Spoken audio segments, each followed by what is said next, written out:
Egunon, vamos a referirnos a una noticia que ha pasado recientemente, pero que podría servir de ejemplo de cosas que suceden a lo largo de toda esta legislatura en el ámbito del Estado español y del Congreso de los Diputados. Vamos por el inicio. Saltaba la noticia y en el móvil me salía Euskal Herria Bildu ha acordado no sé qué, las pensiones no contributivas con el gobierno, porque ahora son progres, son chalchiguays y además hacen política para los españoles. Mm, Mejor la vida de los españoles, mucho españoles y muy españoles. Vale, fantástico. Y ahí, desde el primer segundo pensaba, esta gente de Euskal Herria Bildu en redes sociales, sobre todo en Twitter, pero también en Facebook, van a empezar a decir, veis, vamos a Madrid a conseguir cosas porque somos útiles, somos gente bien.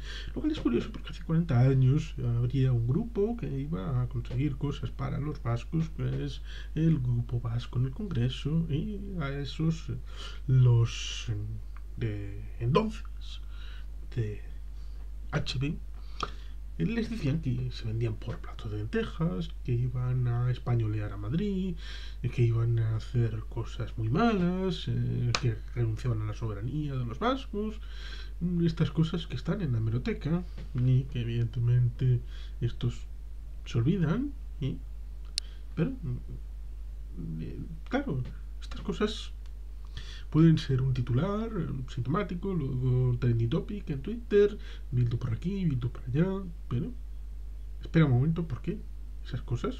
Después de salir en noticias de TV y de Flash. Que es curioso porque pareciera que la prensa hoy en día, o determinada prensa, coge lo que los jefes de prensa de los partidos les envían, salvo el PNV, que parece que aún en Telebachoqui, porque Telebachoqui parece que hay que coger lo que dicen los jefes de prensa de los demás porque hay que pluralidad y todo eso. Pero, como viene bien mascadito, es cogida esa cosa y publicada generalmente con los pagados, por ejemplo, en Europa Press sucedía bastante.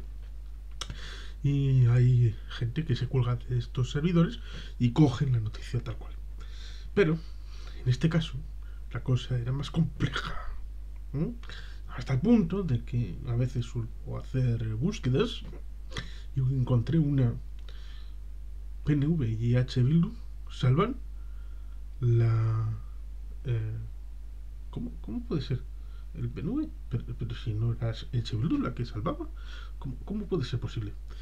Y tirando de ahí, en otra noticia venía, el PNV vota a favor y H. Bildu se abstiene.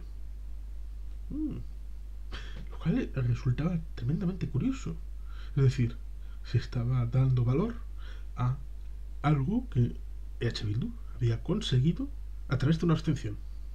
Y el PNV votaba a favor. La pregunta es lógica. ¿Qué habrá conseguido el PNV? Y siguiente, ¿por qué no lo ha publicitado? Pero bueno, siguiendo, todavía la cosa se podía poner mejor. Y era, Compromís vota en contra de la ley de planes de pensiones que sale con el apoyo del PNV y del PRC. Ahí estamos, al señor José María Mazón Ramos y el grupo liderado por Aitor Esteban Bravo, votando juntos, vascos y cántabros, en apoyo al gobierno, del que necesitamos tanto. Por ejemplo, ese tren entre Bilbao y Santander. Que hay que hacerlo, ¿eh? Hay que hacerlo, Pedro. Pedro, hay que hacerlo. Lo cual llevaba un antetítulo que era bastante curioso. Además de la abstención de Bildu y de Vox. Óptitu. Abstención a la vez de Bildu y de Vox. Santi Abascal y Merche Espurúa coincidiendo en el voto. ¿Quién ha usado el desinfectante? Porque no pueden estar en el mismo sitio, es decir, en el mismo voto, lo etarra y lo fascia. No puede ser. ¿Cómo puede ser? Y además, en apoyo del gobierno. Vox apoyando al gobierno. ¿Qué dice Yone Belarra de todo esto? ¿Ha dimitido? ¿Irene Montero ha dimitido? Porque no es la primera vez que sucede. Porque Vox ya sacó en el tema de la pandemia algo de dineros con Europa. Recuerden, pueden buscarlo en biblioteca. Vox salvó al gobierno de Pedro Sánchez. No es algo que sea habitual, evidentemente. Y no creo que sean tan sardónicos que les entren ganas de votar ahí con Pedro o para Pedro siempre. Pero estas cosas suceden. Lo mismo que Susana Díaz las puso en el candelabro los de Vox en las elecciones de diciembre de 2018. Pero bueno, estas cosas que dices, hombre, ¿qué ha conseguido Vox del gobierno? Si H. Bildu ha conseguido algo del gobierno para la abstención suya, Vox, ¿qué ha conseguido? Ha habido negociación con Vox. Porque Vox no se abstiene por amor al arte. O ahora va a dar gratis los votos Vox para salvar al gobierno de Pedro Sánchez, al gobierno socialcomunista, al que se supone que va a acabar ya, inmediatamente. Pero es que la cosa se pone todavía más curiosa. Vamos a leer solo los dos primeros párrafos de esta noticia de Valencia Plaza, que dice: Compromís ha votado en contra, lo cual es curioso, Compromís, que eran amigos de Podemos, pero claro, luego ya se entenderá. Ha votado en contra en el Congreso del proyecto de ley de impulso de los planes de pensiones de empleo que el gobierno de PSOE y Unidas Podemos ha salvado con el apoyo del PNV y del PRC, y además con la abstención de Vox y Euskal Herria Bildu. El PP, Esquerra Republicana, Ciudadanos y Compromís han votado en contra, lo cual es curioso que hayan coincidido esos cuatro en el voto negativo. Pero seguimos. Tras acordar algunos cambios con Ciudadanos y PDeCAT, es decir, se han acordado una serie de cambios con Ciudadanos y Ciudadanos ha votado en contra.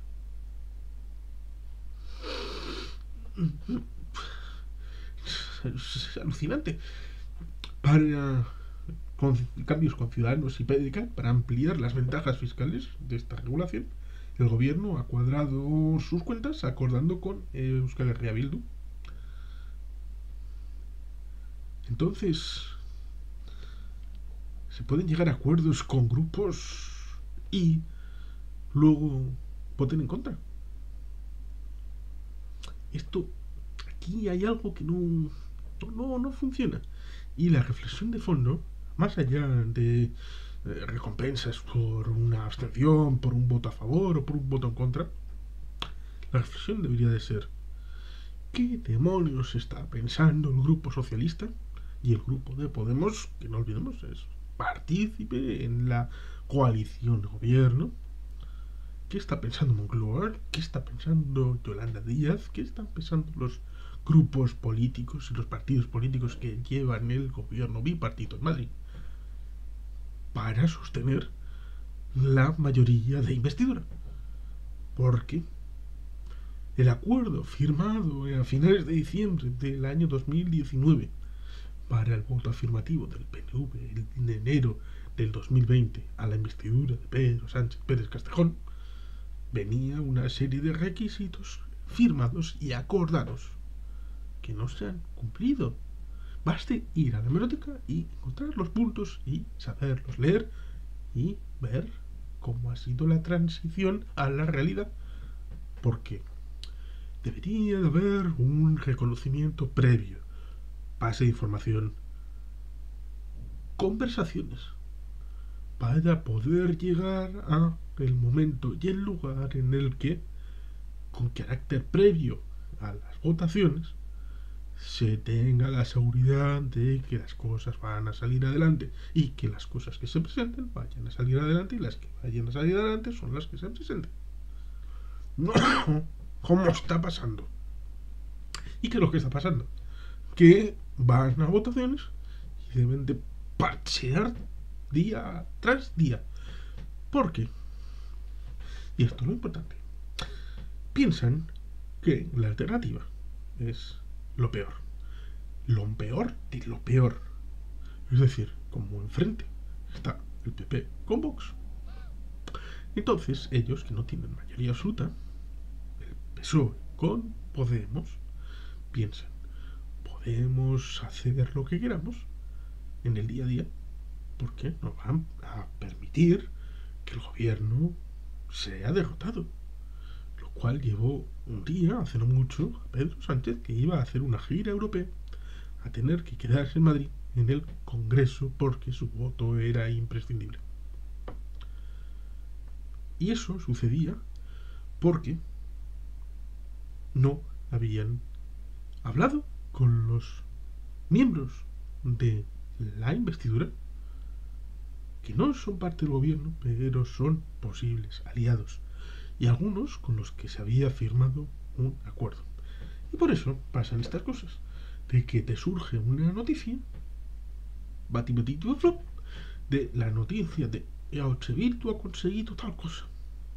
Pero cuando bajas a la realidad, vas profundizando en esas cosas de EH Bildu se ha abstenido, el PNV ha votado a favor, el PGC ha votado a favor, Ciudadanos negoció algo pero ha votado en contra, Vox se ha abstenido en esta votación, con lo cual es un encaje de bolillos que quizá no sea tan complicado en la mayoría de las votaciones, pero da una idea. Es que la Republicana votando con el PP en contra.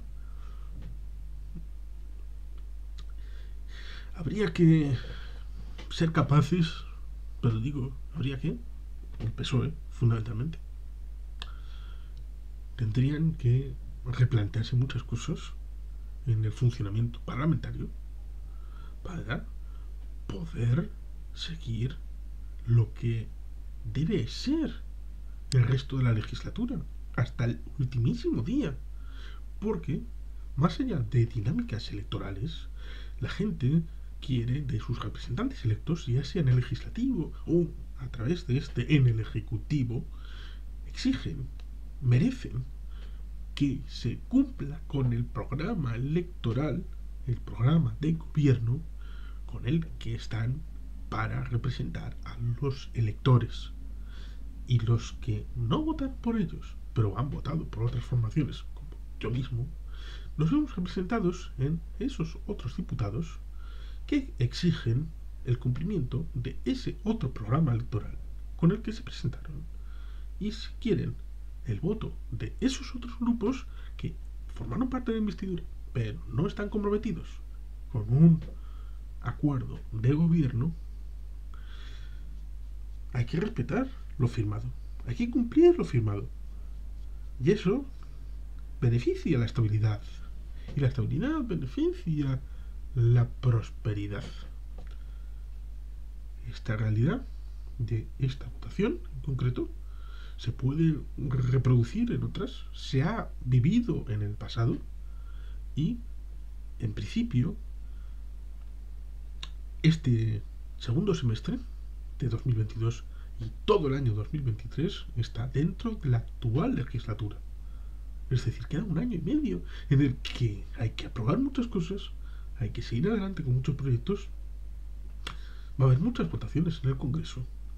Y aunque esto no es novedad, hay que volver a decirlo, volver a decir que el Partido Socialista, fundamentalmente el gobierno de Pedro Sánchez Pérez Castejón, tiene la obligación de cumplir lo firmado y de garantizarse las votaciones, pero no en un segundo antes de ejecutarlas, sino intentar previamente cumplir con los trámites y hacer un buen trabajo, que esta legislatura parece que les gusta mucho el ir a salto de mata al último segundo y dar sustos a los periodistas y a los electores.